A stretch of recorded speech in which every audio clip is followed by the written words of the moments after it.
Hello and welcome my dear students. It is the next video lesson of molecular basis of inheritance, and today we are going to study the most important topic of this chapter, that is DNA replication.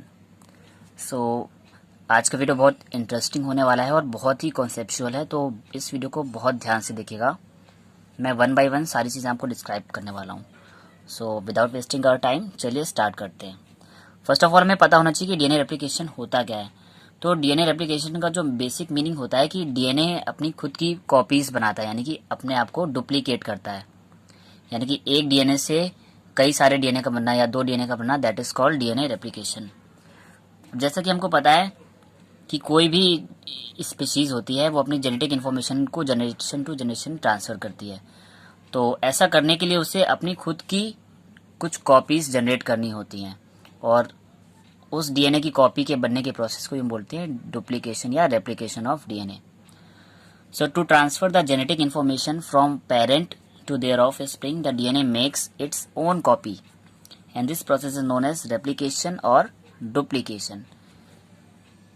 Simply आप समझ गए होंगे कि अगर parent से offspring में जो genetic characters जाते हैं वो डीएनए के थ्रू जाते हैं, तो उन कैरेक्टर को ट्रांसफ़र करने के लिए जो पेरेंटल डीएनए अपनी कुछ कॉपीज़ क्रिएट करता है, और इस कॉपी के बनने की जो प्रोसेस है इसी को हम बोलते हैं रेप्लिकेशन या डीएनए का डबल हो जाना, यानी कि डुप्लीकेशन ऑफ डीएनए. अब सेकेंड पॉइंट की डीएनए रेप्लिकेशन सेल साइकिल की किस फेज में होता है. तो सेल साइकिल में हमारे 3 फेज होती हैं, G1, G2 और S फेज. एस फेज को ही हम सिंथेसिस फेज भी बोलते हैं, जहां पर डीएनए की सिंथेसिस होती है. So DNA replication occurs during the S phase of cell cycle, यानी कि ये हमारे सेल साइकिल की सिंथेसिस फेज में डीएनए का रेप्लिकेशन होता है. अब अलग अलग साइंटिस्ट ने डीएनए के रेप्लिकेशन के मेथड्स को डिस्क्राइब करने की कोशिश की, और इसके बेसिस पे 3 मॉडल दिए गए रेप्लिकेशन के. अब इन 3 मेथड्स में क्या क्या तरीके थे. पहला जो मेथड है हमारा वो है कंजर्वेटिव मेथड. कंजर्वेटिव मेथड बोलता है कि जो हमारा पेरेंटल डीएनए है, जब ये डुप्लीकेट होता है, यानी कि जब इसकी 2 नई कॉपीज बनती हैं, तो क्या होता है कि हमारा जो पेरेंटल डीएनए है वो तो हमको एज इट इज मिल जाता है, और एक नया डॉटर डीएनए बन जाता है. यानी कि ये जो हमारा ग्रीन कलर का है ये तो हमारा पेरेंटल डीएनए हो गया, और जो ये बन रहा है ये हमारा डॉटर डीएनए हो रहा है. तो इसी वजह से इस मेथड को बोला है कंजर्वेटिव. कंजर्वेटिव का मतलब क्या हुआ कि पेरेंटल डीएनए ने अपने आप को कंजर्व करके अलग रख लिया है, और जो नया डीएनए है वो अलग बन रहा है. तो पहला मेथड है रेप्लिकेशन का कंजर्वेटिव मेथड. सेकेंड बोलते हैं डिस्पर्सिव मेथड. यहाँ पर मे बी ये सिचुएशन पॉसिबल हो सकती है कि जो डीएनए है, डीएनए के अलग अलग फ्रेगमेंट्स जो हैं आपस में जॉइंट हो जाएंगे, यानी कि कुछ फ्रेगमेंट पेरेंटल डीएनए के और कुछ फ्रेगमेंट नए डीएनए के गैप्स में आपस में फिलअप होंगे. यानी कि जो हमारा पेरेंटल डीएनए देखिए यहाँ से यहाँ फिर यहाँ से यहाँ, ये लगातार नहीं आ रहा है, ये डिस्पर्स हो गया है, फैल गया है. तो इसी वजह से सेकेंड मॉडल को बोला गया है डिस्पर्सिव मोड ऑफ रेप्लिकेशन. जो थर्ड वन है वो है हमारा सेमी कंजर्वेटिव मेथड. और सेमी कंजर्वेटिव मेथड हमें एक्सप्लेन करता है कि हमारा जो डीएनए है वो 2 टेम्पलेट में डिवाइड होगा, और उन दोनों टेम्पलेट पर क्या होगा, 2 नए स्ट्रैंड्स आ जाएंगे. ठीक है, इस तरह से. तो जब इस तरह से फॉर्मेशन होगा तो देखने को क्या मिलता है कि आधा डीएनए तो पेरेंटल आता है, और उस पर आधा डीएनए, यानी कि एक स्ट्रैंड हमको पेरेंट का देखने को मिलेगा और दूसरा स्ट्रैंड डॉटर का आ जाएगा. यहाँ पे भी सेम एक नया स्ट्रैंड और एक पेरेंटल स्ट्रैंड. तो जब इस टाइप का डीएनए देखने को मिलता है, यानी कि आधा तो हमको पेरेंटल स्ट्रैंड देखने को मिलता है और आधा स्ट्रैंड न्यूली फॉर्म्ड होता है, यानी कि नया बनता है. तो इस मेथड को बोलते हैं सेमी कंजर्वेटिव मेथड. और कई सारे एक्सपेरिमेंट के बाद पता चला कि जो हमारा डीएनए का जो रेप्लिकेशन मेथड है ये सेमी कंजर्वेटिव मेथड को ही फॉलो करता है. यानी जो डीएनए है, सेमी का मतलब होता है हाफ और कंजर्वेटिव का मतलब होता है बचाए रखना. यानी कि अब यहाँ पर जो पेरेंटल डीएनए है अपने आप को हाफ तो कंजर्व कर लेता है और हाफ में नया पोर्शन आ जाता है. और ऑलमोस्ट सभी डीएनए में सेमी कंजर्वेटिव टाइप का रेप्लिकेशन ही हमें देखने को मिलता है. यानी कि डीएनए का जो 2 स्ट्रैंड है वो अलग अलग सेपरेट होते हैं कुछ इस तरह से, और उन सेपरेट स्ट्रैंड पे 2 नए स्ट्रैंड बन जाते हैं। तो आपने 3 टाइप के मेथड्स पढ़ लिए डीएनए रेप्लिकेशन के। अब आगे चलते हैं। तो DNA replication of semi conservative type, यानी कि जो चाहे प्रोकैरियोटिक सेल हो चाहे यूकैरियोटिक सेल, वहां पर जो डीएनए रेप्लिकेशन होता है वो सेमी कंजर्वेटिव टाइप का ही होगा, यानी कि आधा पेरेंटल डीएनए बना रहेगा और उस पर आधा नया स्ट्रैंड आ जाएगा। अब हम बात करते हैं टाइप ऑफ डीएनए रेप्लिकेशन की। हमें कितने टाइप के डीएनए रेप्लिकेशन देखने को मिलते हैं। तो सिंपली हमें पता है कि हमारे पास 2 टाइप की सेल होती है, एक तो प्रोकैरियोटिक सेल और एक यूकैरियोटिक सेल। तो प्रोकैरियोटिक सेल का जो डीएनए होता है वो सर्कुलर डीएनए होता है, यानी कि सर्कल के फॉर्म में होता है। और इस टाइप के डीएनए में जो रेप्लिकेशन होता है वो थीटा मॉडल के थ्रू होता है। थीटा मॉडल का फंक्शन देख लीजिए। ये जो सर्कुलर डीएनए है, इसी सर्कुलर डीएनए में क्या होगा कि ये जो डीएनए है वो बीच से बाइफरकेट हो जाएगा कुछ इस तरह से, और हमको 2 नए सर्कुलर डीएनए देखने को मिल जाएंगे कुछ इस तरह से।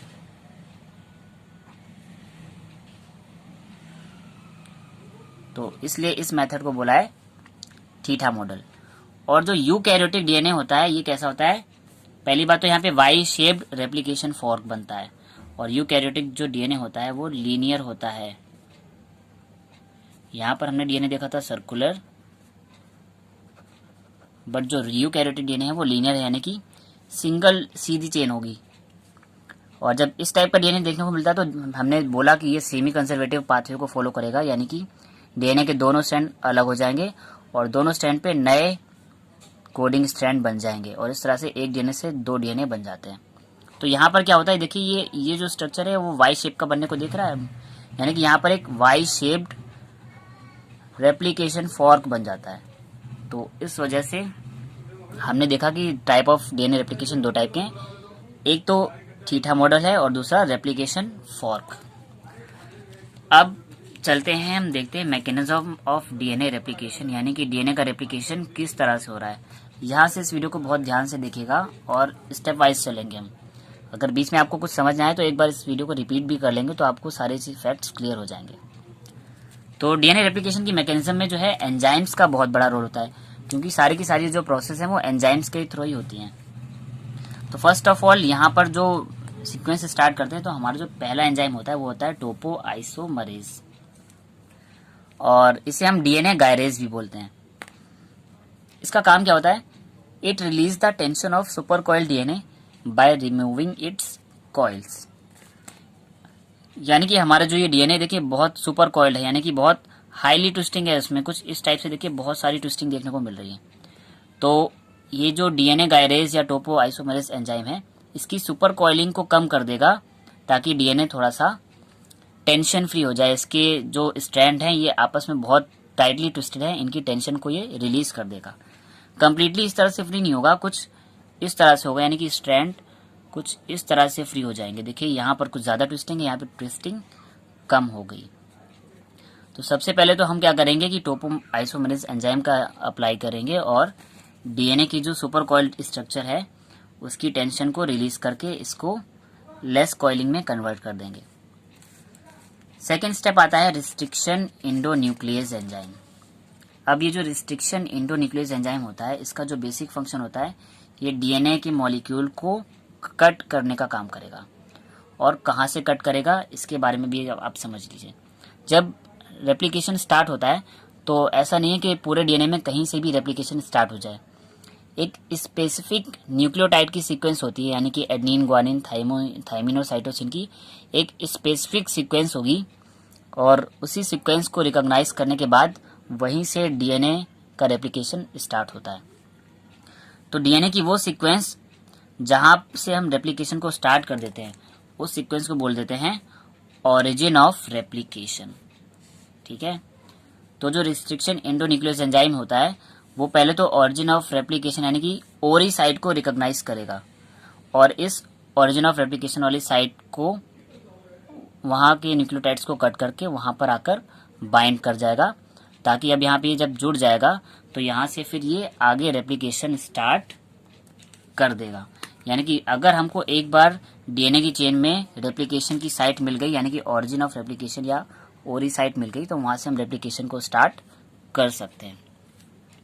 तो ये निक्स क्रिएट करेगा, यानी कि वहां पर कट एंड्स बनाएगा और उन कट एंड्स पे रिस्ट्रिक्शन एंडोन्यूक्लियोस एंजाइम आकर बाइंड कर देगा और वहीं से फिर हमारा डीएनए रेप्लिकेशन उस ओरिजिन ऑफ रेप्लिकेशन से आगे कंटिन्यू करेगा।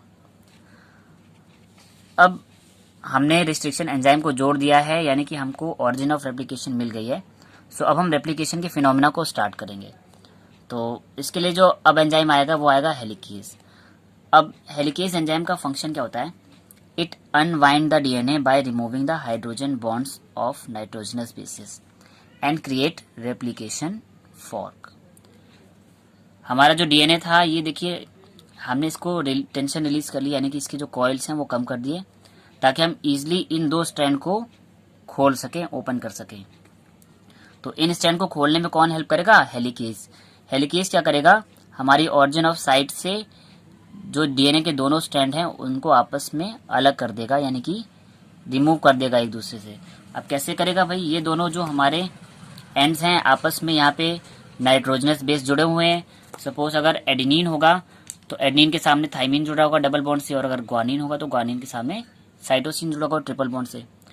तो इनकी जो बेस पेयरिंग है इसको ये हेलिकेज एंजाइम हटा देगा। कैसे हटा देगा? इन दोनों के जो हाइड्रोजन बॉन्ड हैं इन बॉन्डों को ये डिस्ट्रॉय कर देगा और हमारी दोनों हेलिक्स आपस में अलग हो जाएंगी। और जब अलग हो जाएंगी तब हमको ये देखिए ये वाई शेप का जो स्ट्रक्चर बन रहा है इसी को हम बोल देते हैं रेप्लिकेशन फॉर्क। और अब हमारा जो डीएनए है, डीएनए के दोनों स्ट्रैंड अलग हो गए हैं। ये वाला स्ट्रैंड अलग हो गया और ये वाला स्ट्रैंड अलग हो गया। तो अब हम इसे बोल सकते हैं कि ये डीएनए हमारा कैसा है? अनवाइंडेड डीएनए, यानी कि जो डीएनए के दोनों स्ट्रैंड है वो एक दूसरे से अलग हो चुके हैं, अनवाइंड हो चुके हैं। तो हेलिकेज एंजाइम का रोल आपको समझ आ गया। अब जैसे हेलिकेज एंजाइम इन दोनों स्ट्रैंड को अलग करता है, उसके बाद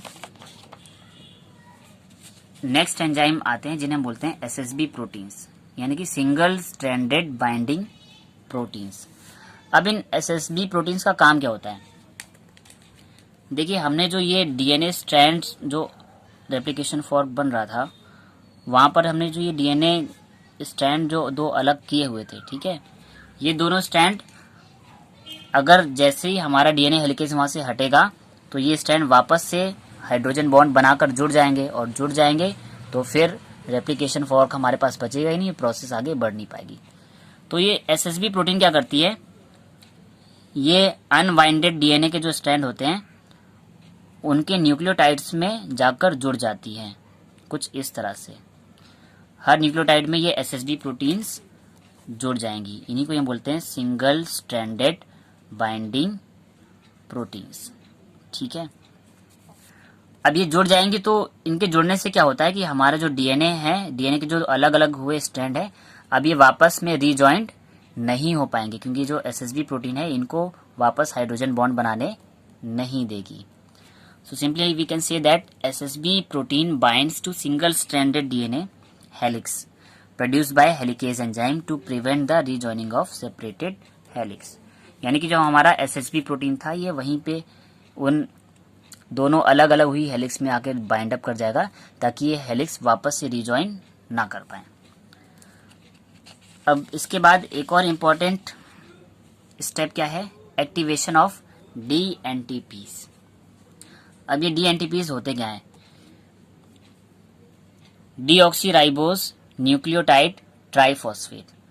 जब हमारे पास दो अलग अलग डीएनए के अनवाइंड स्ट्रैंड आ गए हैं, यानी कि अब हम यहाँ पर नए डीएनए को सिंथेसिस कर सकते हैं, तो इसके लिए हमको क्या चाहिए?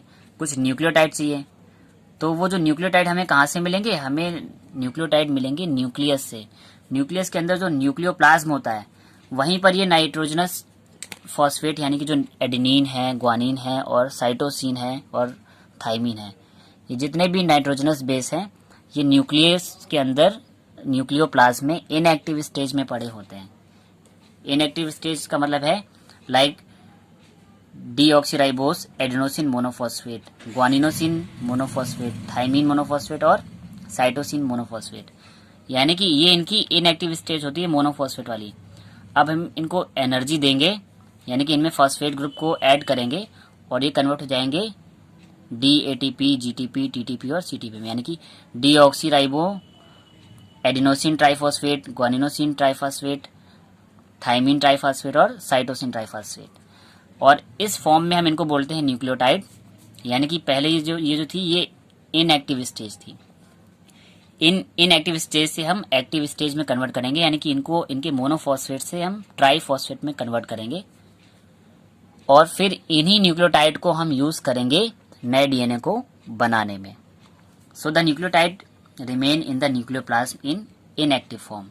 हमारा जो न्यूक्लियस होता है, सेल है, सेल के अंदर न्यूक्लियस है, यहीं पे होंगे हमारे कुछ न्यूक्लियोटाइड्स जो कि इनएक्टिव फॉर्म में होंगे, यानी कि ये अपनी डीऑक्सीराइबो न्यूक्लियोटाइड मोनोफॉस्फेट की फॉर्म में होंगे, सिंगल फॉस्फेट के साथ होंगे, लेस एनर्जी कंपाउंड होंगे, ये इनएक्टिव स्टेज में पड़ेंगे। तो इनको एक्टिवेट करने के लिए इन्हें हाई एनर्जी कंपाउंड में बदलना पड़ेगा, यानी कि इनमें इनऑर्गेनिक फॉस्फेट ऐड करके इनको एटीपी, जीटीपी, टीटीपी और सीटीपी में हम कन्वर्ट कर लेंगे, ताकि अब ये एक्टिव हो जाएंगे और ये फिर कॉम्प्लीमेंट्री बेस पेयरिंग में हमें हेल्प करेंगे। तो इसके लिए हमें कुछ एनर्जी देनी पड़ेगी in the form of phosphate. तो जब हम एनर्जी देंगे तो मोनोफॉस्फेट से ट्राइफॉस्फेट बन जाएंगे, सारे के सारे नाइट्रोजनस बेस के। अगर एडेनिन मोनोफॉस्फेट है तो adenosine triphosphate, same as guanine है तो ग्वानिन का ट्राइफॉस्फेट, थाइमिन के लिए थाइमिन ट्राइफॉस्फेट और साइटोसिन के लिए साइटोसिन ट्राइफॉस्फेट। इसके बाद क्या होता है, हम एंजाइम यूज करेंगे डीएनए पॉलीमरेज। अब डीएनए पॉलीमरेज हम एंजाइम क्यों यूज करेंगे, इसके लिए हम यहाँ पे मैं एक डायग्राम ड्रॉ करता हूँ और आपको समझाने की लिए कोशिश करता हूँ। ये हमारे दो स्ट्रैंड थे और ये इस तरह से सेपरेट हुए। अब इन्हीं स्ट्रैंड पर जो है नए डीएनए की कोडिंग होनी है, तो इनको तो हम बोल देंगे टेम्पलेट स्ट्रैंड। और इन्हीं टेम्पलेट स्ट्रैंड के सामने हम क्या करेंगे, इन एक्टिवेटेड न्यूक्लियोटाइड्स को बाइंड कराते जाएंगे वन बाय वन, और फिर ये कंप्लीट डबल हेलिक्स हमको मिल जाएगी। और जैसे ही दोनों हेलिक्स पे दो हेलिक्स बन जाएंगी तो यहाँ से डीएनए रिमूव हो जाएगा और एक डीएनए से हमको दो नए डीएनए देखने को मिलेंगे। तो अब ये जो एक्टिवेटेड न्यूक्लियोटाइड हैं, इनको डीएनए के स्ट्रैंड में बाइंड करने का काम कौन करेगा, डीएनए पॉलीमरेज एंजाइम। तो अब जान लेते हैं डीएनए पॉलीमरेज एंजाइम का रोल।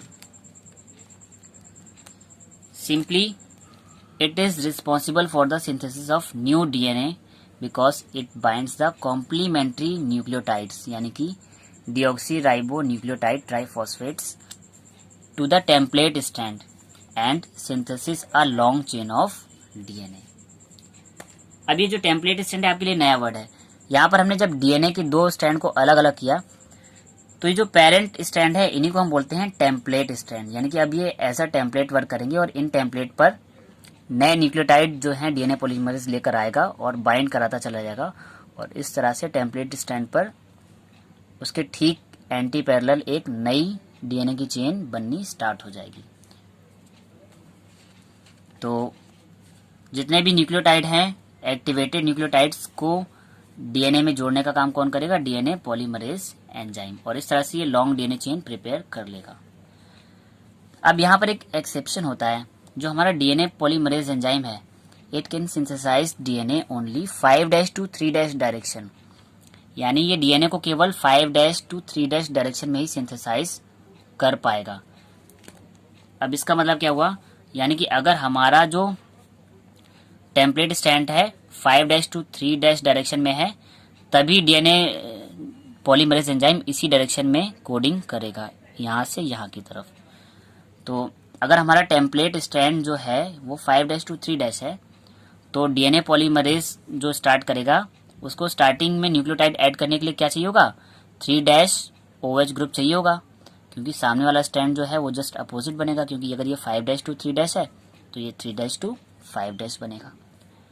तो डीएनए को तो कोडिंग इस डायरेक्शन में करनी है 5' to 3', और उसके लिए इसको किस चीज़ की रिक्वायरमेंट है, इसको फ्री 3' हाइड्रोक्सिल ग्रुप की रिक्वायरमेंट है, यानी कि ये 5' to 3' कोडिंग करने के लिए 3' हाइड्रोक्सिल ग्रुप इसको जहाँ से भी मिल जाएगा वहाँ से ये कोडिंग करनी स्टार्ट कर देगा। सो इसीलिए बोला गया है DNA polymerase can synthesize DNA only in 5' to 3' direction, यानी कि ये एक ही डायरेक्शन में चलेगा 5' to 3', and for this the template strand should be in 3' to 5' direction, यानी कि सॉरी मैंने टेम्पलेट स्ट्रैंड जो है ये वाला बनेगा, यानी कि डीएनए जो है यहाँ से यहाँ की तरफ कोड करेगा, और उसको कोडिंग करने के लिए जो टेम्पलेट स्टैंड है वो जस्ट अपोजिट होना चाहिए 3' to 5' की डायरेक्शन में। अब जब 3' to 5' हमारा टेम्पलेट होगा तो डीएनए यहाँ पर आकर बाइंड करेगा और उसको देखिए फ्रीली 3' हाइड्रोक्सिल ग्रुप मिल जाएगा और ये कंटिन्यूसली सिंथेसिस करना स्टार्ट कर देगा। तो डीएनए पॉलीमरेज के आपको रोल समझ में आ गए कि ये 5' to 3' चलेगा, और इसको 5' to 3' स्टैंड बनाने के लिए 3' हाइड्रोक्सिल ग्रुप की रिक्वायरमेंट होगी। अब हमारा जो लास्ट एंजाइम आता है प्राइमर, और प्राइमर के बाद ये सारे के सारे रोल खत्म हो जाएंगे। अब ये कह रहा है for the synthesis of new DNA strand on 5' to 3' direction. हमने बोला था कि जो डीएनए पॉलीमरेज है वो 5' to 3' डायरेक्शन में नया नया स्ट्रैंड बनाएगा। तो उसके लिए DNA polymerase require free 3' hydroxyl group, क्योंकि अगर हमें 5' to 3' चलना है तो उसके लिए हमारे पास फ्री 3' हाइड्रोक्सिल ग्रुप सामने वाले यानी कि टेम्पलेट स्टैंड पर मिलना चाहिए। अगर सामने वाले टेम्पलेट स्टैंड पर 3' ग्रुप मिलेगा तभी तो हम उसके अपोजिट 5' कोडिंग कर पाएंगे ना, और तभी हमारी चेन 5' to 3' चलेगी। अब ये 3' हाइड्रोक्सिल ग्रुप कैसे मिलेगा, तो देखिए आगे क्या कह रहा है, on template stand which was fulfilled by primer. यानी कि डीएनए पॉलीमरेज को 5' to 3' डायरेक्शन में सिंथेसिस करने के लिए टेम्पलेट स्टैंड पर जो 3' हाइड्रोक्सिल ग्रुप चाहिए है वो हाइड्रोक्सिल ग्रुप कौन रिकॉग्नाइज करेगा, हमारा प्राइमर। प्राइमर क्या करेगा कि हमारे टेम्पलेट स्टैंड पर आएगा और 3' OH वाले ग्रुप को रिकॉग्नाइज कर देगा, और फिर वहीं पर आकर ये डीएनए पॉलीमरेज को बाइंड कर देगा, और डीएनए पॉलीमरेज फिर इसी 3' OH वाले स्टैंड से बाइंड करके कंटिन्यूसली 5' to 3' कोडिंग करनी स्टार्ट कर देगा। अब प्राइमर होता क्या है, primer is a short fragment of RNA which recognize the free 3' OH group on template strand for DNA polymerase.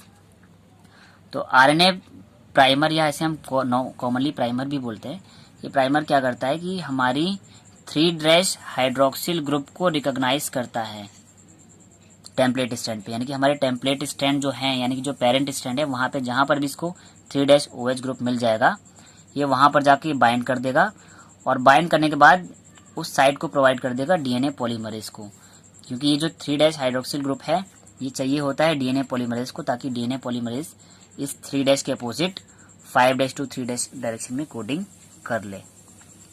तो पहला जो डीएनए पॉलीमरेज था उसको 5' to 3' में न्यूक्लियोटाइड्स बाइंड करने थे डीएनए में ताकि नया डीएनए बन जाए, और उसके लिए इसको चाहिए था 3' OH ग्रुप, यानी कि 3' वाला स्टैंड इसको चाहिए था।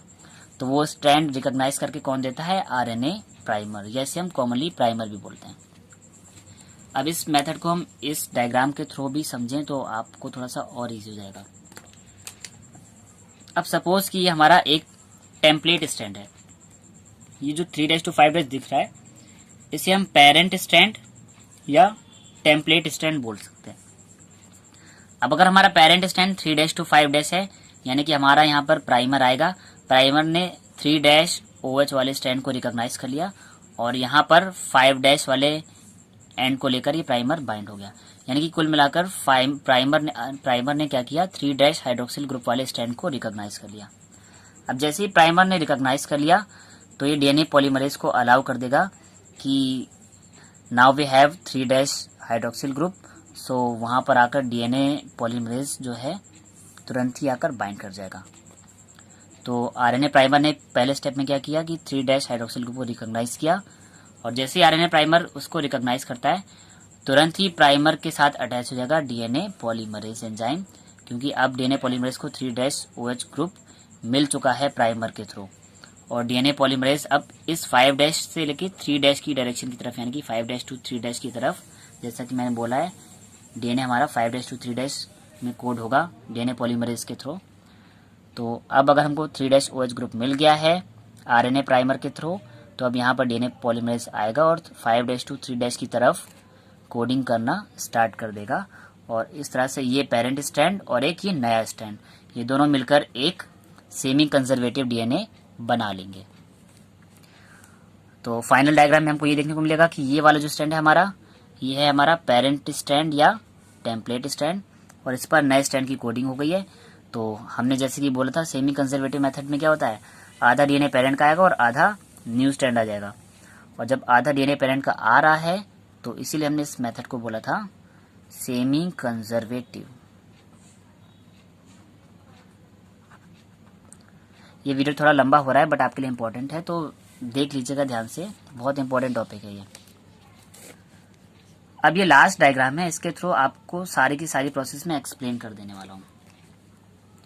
अब जरा ध्यान से देखिएगा, ये हमारा डीएनए था। यहाँ पर हमने क्या किया, सबसे पहले तो हमने हेलिकेज एंजाइम को यूज किया था, और हेलिकेज ने क्या कर दिया था, इस डीएनए की चेन को ओपन कर दिया था।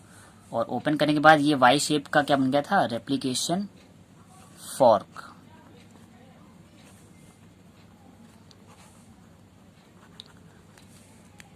और रेप्लिकेशन फॉर्क क्यों बना था, क्योंकि हेलिकेज एंजाइम ने हेलिक्स को अलग कर दिया था।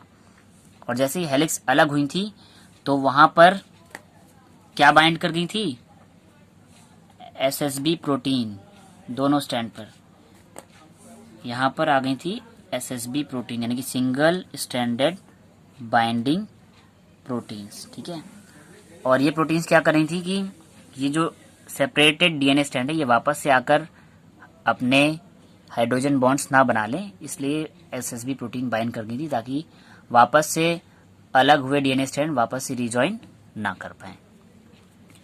एसएसबी प्रोटीन के बाद जो नेक्स्ट स्टेप था कि हमने कहा था कि एक्टिवेशन हुआ था हमारे न्यूक्लियोटाइड का, यानी कि हमारे न्यूक्लियोप्लाज्म में जितने भी न्यूक्लियोटाइड पड़े हैं अपने मोनोफॉस्फेट की इनएक्टिव फॉर्म में, वो एक्टिवेट होकर ट्राइफॉस्फेट की फॉर्म में आ जाएंगे। और देन हम अपना एंजाइम यूज डीएनए पॉलीमरेज। और डीएनए पॉलीमरेज क्या करेगा, अब जैसे कि मैंने बताया था डीएनए पॉलीमरेज 5' to 3' की तरफ कोडिंग करनी स्टार्ट कर देगा। यानी कि अब जैसे इसको जहां पर 3' OH एंड मिल जाएगा, वहां से डीएनए पॉलीमरेज रिकॉग्नाइज होने के बाद 5' to 3' की तरफ नया कोडिंग स्ट्रैंड बनाना स्टार्ट कर देगा।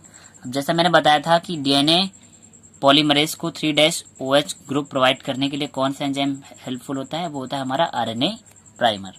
सो आरएनए प्राइमर क्या करेगा, जैसे ही हमारे किसी भी टेम्पलेट स्टैंड पे, चाहे ये वाला हो चाहे ये वाला, उन टेम्पलेट स्टैंड में जहां पर भी उसको 3' OH ग्रुप देखने को मिल जाएगा, वो उस 3' OH ग्रुप को रिकॉग्नाइज करेगा और फिर वहां पर डीएनए पॉलीमरेज को अलाउ कर देगा बाइंड करने के लिए। और जैसे ही इस 3' OH ग्रुप पर डीएनए पॉलीमरेज आकर बाइंड होगा तो ये 5' से 3' की तरफ कोडिंग करनी स्टार्ट कर देगा। तो हमारे 3' to 5' टेम्पलेट स्टैंड पर हमारा जो डीएनए पॉलीमरेज है वो 5' से 3' की तरफ कोडिंग करना स्टार्ट कर देगा और एक नई चेन डीएनए की बननी स्टार्ट हो जाएगी। सो ये जो हमारा पहला वाला स्टैंड है जहां पर इसको 3' to 3' OH ग्रुप मिल गया है और यहाँ से कंटिन्यूसली 5' to 3' डायरेक्शन में कोडिंग कर रहा है, इस स्टैंड को हम बोल देते हैं लीडिंग स्टैंड। अब लीडिंग स्टैंड क्यों बोले हैं, क्योंकि यहाँ पर लगातार एक के बाद एक 3' हाइड्रोक्सिल ग्रुप प्रेजेंट हैं, तो इसको कंटिन्यूसली डीएनए पॉलीमरेज अपने न्यूक्लियोटाइड्स को लाकर बाइंड करता जा रहा है। और जो न्यूक्लियोटाइड्स हैं वो किस तरह से बाइंड होंगे, वो अपनी कॉम्प्लीमेंट्री बेस पेयरिंग के थ्रू बाइंड करेंगे। कॉम्प्लीमेंट्री का मतलब है अगर यहाँ पर एडेनिन था तो सामने थाइमिन आएगा, और यहाँ पर अगर ग्वानिन था तो सामने साइटोसिन आएगा। और आपको पता है कि एडेनिन और थाइमिन में डबल बॉन्ड होगा और ग्वानिन और साइटोसिन में ट्रिपल बॉन्ड होगा। तो इस तरह से DNA polymerase continuously activated nucleotides को लाएगा और हमारे लीडिंग स्टैंड पर इनको बाइंड करता चला जाएगा और एक डीएनए की लॉन्ग चेन बनती चली जाएगी। ये तो हमने कर ली पहले स्टैंड की बात, जहां पर हमको कंटिन्यूसली 3' हाइड्रोक्सिल ग्रुप मिल गए थे आरएनए प्राइमर को, और यहाँ पर कंटिन्यूसली एक डीएनए चेन बनती चलेगी। इस वजह से इस स्टैंड को बोल देगा लीडिंग स्टैंड। बट जो हमारा अपोजिट स्टैंड है वहां पर भी कोडिंग इस तरह से चलनी है, लेकिन वहां पर हमको देखने को मिल रहा है जो हमारा टेम्पलेट स्टैंड है वो 3' to 5' है। और मैंने आपको बताया था जो डीएनए पॉलीमरेज है वो किस डायरेक्शन में चलेगा, 5' to 3'। और 5' to 3' में चलाने के लिए उसको जो टेम्पलेट स्टैंड है वो चाहिए होगा 3-OH से 5- फॉस्फेट वाला, ठीक। लेकिन यहाँ पर तो 5- to 3- हमारा टेम्पलेट स्टैंड है। तो अब कोडिंग कैसे होगी? तो अब क्या होता है कि इस कंडीशन में हमको स्टार्टिंग तो मिलती है 5-OH ग्रुप से, तो इसलिए क्या होता है हमको कंटिन्यूसली फ्री 3- हाइड्रोक्सिल ग्रुप नहीं मिल पाता है। तो आरएनए प्राइमर क्या करता है, वो 1 by 1 5- के ठीक आगे जाएगा, वहां से 3-OH को रिकॉग्नाइज करेगा और फिर वहां पर डीएनए पॉलीमरेज आकर न्यूक्लियोटाइड्स को ऐड कर देगा। तो इस तरह से आरएनए प्राइमर को बार बार आना पड़ेगा, वो बार बार आकर 3- हाइड्रोक्सिल ग्रुप को रिकॉग्नाइज करेगा, फिर डीएनए पॉलीमरेज न्यूक्लियोटाइड बाइंडिंग करेगा, फिर से आरएनए प्राइमर आएगा और फिर से डीएनए जो है न्यूक्लियोटाइड्स को ऐड करेगा और ये स्टेप कंटिन्यू चलता जाता है।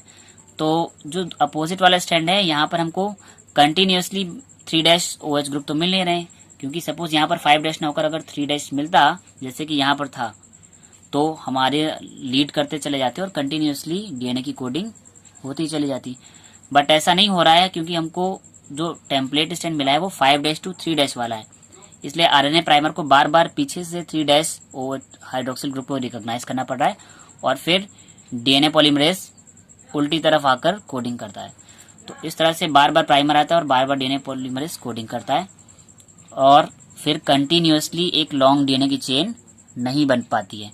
यानी कि यहाँ पर जो दूसरा स्ट्रैंड है टेम्पलेट वाला, पहला टेम्पलेट स्ट्रैंड तो लीडिंग हो गया क्योंकि कंटिन्यूसली 3- हाइड्रोक्सिल ग्रुप मिल रहा था, बट यहाँ पर कंटिन्यूसली हाइड्रोक्सिल ग्रुप हमको नहीं मिल रहा है, इसलिए जो डीएनए है वो टुकड़ों के फॉर्म में बन रहा है। देखिए ये डीएनए के हमारे फ्रेगमेंट्स बन रहे हैं।